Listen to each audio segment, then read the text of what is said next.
think I cause a lot of confusion when I post videos from Jamaica. I am a Jamaican, so I go to Jamaica. But 876 Documents is based in the US. We have been for many years, since the business started in the Bronx in 2017.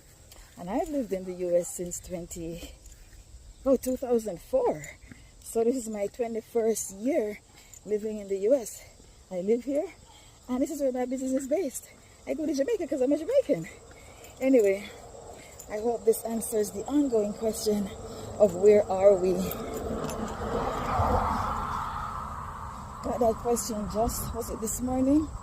Where are you located? And I get it at least 3 times a day. Anyway, hope your question is answered. Bye.